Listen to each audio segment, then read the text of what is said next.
Hi everyone, thank you for joining us today. My name is Emily Sung, one of the consultants here at EduBridge, and today I would like to talk about a commonly asked question, which is whether or not it is beneficial to have your child repeat a grade.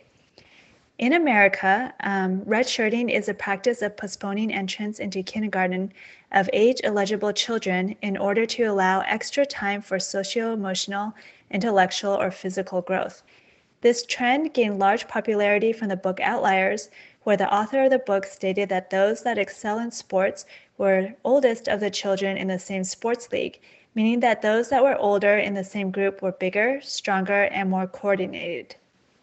There have been many studies that supported this theory in the world of sports, and since then, many have thought that this would also apply to academics. This is most noticeable in kids that are young, where being 6 months older compared to the rest of your class can make a huge difference. There has been many research studies that shows that the older kids in the class tend to do best in sports and social development because they perform the best as they are bigger and stronger and so are able to stand out from their peers. The thinking about academic redshirting in kindergarten is that this delay will allow the child to grow physically, cognitively, and emotionally, making their eventual kindergarten experience more successful. While there are valid cases where delaying entrance into kindergarten would be beneficial for a child with lower emotional maturity, studies on academic redshirting have found that there has been no academic advantage. Some researchers believe that this is because a child that is academically strong or even average will be bored and lose patience in a class where they are not being challenged. So this question on how do we decide whether or not to redshirt is important. And most of all, parents, you should know your child the best. So when trying to figure whether or not to hold your child out a year isn't easy, some of the questions that you can ask yourself are, 1, what specifically other than his age makes you feel your child isn't ready for his grade level? How rigorous a school program is in your district at your school? And what will your child be doing to get ready during the year if he would like to repeat a grade? Lastly, you can think of what summer programs or studies that your child can do to help prepare them for the school term. While there have been conflicting studies showing whether or not academic redshirting is beneficial to the student in terms of gaining superiority academically, there's also been recent study by Dr. Suzanne Jones on how male children fare with academic redshirting on life satisfaction. And she states that in terms of happiness, those that were redshirted have better life satisfaction. There's so much conflicting information out there, and many parents struggle with this decision on whether or not to redshirt their child, especially those that are near the school age cutoff for their grade. As your child gets older, the advantage of repeating a grade generally declines, so repeating a grade voluntarily generally becomes less common past elementary school. In the later grades, there can actually be a negative perception because people will wonder if the student has to repeat a grade because they fail their subjects or cannot keep up with their peers. We are often asked by parents about the benefits of having their child repeat a grade, especially in the later years, in middle or high school. While each situation is different, in general, we would not recommend repeating a year in high school without a very good reason because it can create the feeling with a college admissions officer that there is something wrong. Similarly, if a student wants to apply to an elite high school, such as Phillips Exeter, there will need to be a very good reason why a student should repeat a grade in middle school. As you can tell, the earlier you repeat a grade, the less potential negative impact you can have. Similarly, if a student is coming from China or any other international areas, it is much easier to explain repeating a grade the first year, as they will still be adjusting to the language and to the culture of the new area that they move to. In America, the most common time a child is delayed is in kindergarten.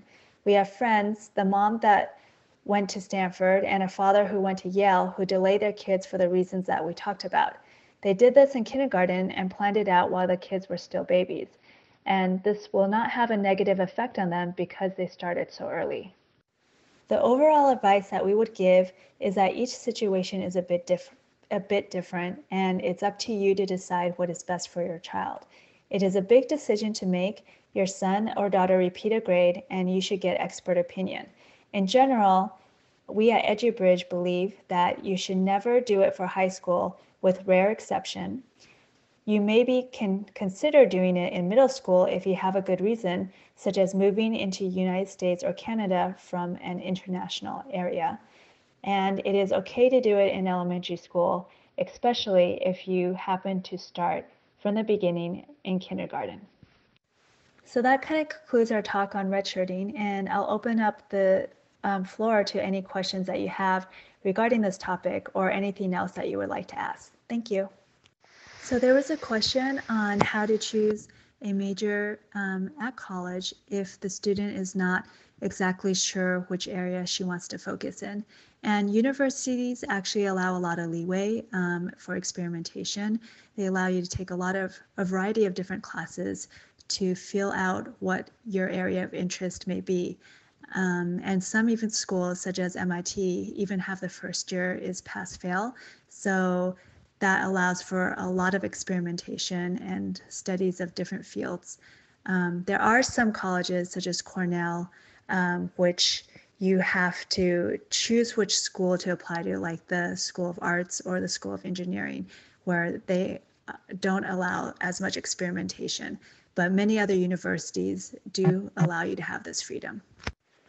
The question is that Asian parents usually have a different set of expectations from the kids that have grown up here in the United States. And I actually think that is very true. When I was growing up, my parents, of course, pushed me towards science and math and engineering, whereas kids of this generation have a lot more freedom on what they want to pursue. They're more focused on having their children pursue something that they find that would make them happy, which could be in any area, such as arts or music, whereas Asian parents tend to focus still on the more academic subjects. And this also plays out in what I talked about in redshirting. When I was growing up in my generation, Asian parents actually pushed you to skip a year because they thought that this was a sign of being academically strong. You're strong enough and you're better than your peers that you're able to skip a grade level. Whereas in today's world, the concept of redshirting has come in, where they actually want to delay a grade level because they want their child to stand out and be the strongest in their class. In answer to the question on whether or not I changed my major after working in industry, the short answer is yes. And actually, I'll be discussing my background in a lot more detail and what led me to EduBridge in a talk on Tuesday, if you guys would like to join me. But I did work in the medical device industry for several years after graduation. And it was during that time that I also started helping friends and family with students that were applying for college. And I believe that, well, to me, it was a much more rewarding experience to me to help these students of my family members. And that is why I switched to do college consulting. I think that university is a great experience, and children are now actually old enough, they're grown-ups now, and they're old enough to make their own choices. And university allows for a lot of experimentation to find out what you would like to do later in life. So I think as a parent, it is hard, but we have to let our child make their own choices in life to figure out what career path that they want to follow and what will really make them happy. And being at university makes this a great experience for them. The classes that you start, if you're not interested in or you do not perform well, you're able to drop the class so it doesn't have an impact on your GPA. And you also have the freedom to take a variety of classes in any area that you want. So as a parent, I would let your child decide for themselves. I know it's hard, but they're able to make their own choices now, and you can give them suggestions and guidance, but it's up to them to pursue what they would like to study. Thank you everyone for joining us today, and I hope that you have a wonderful weekend. Thank you.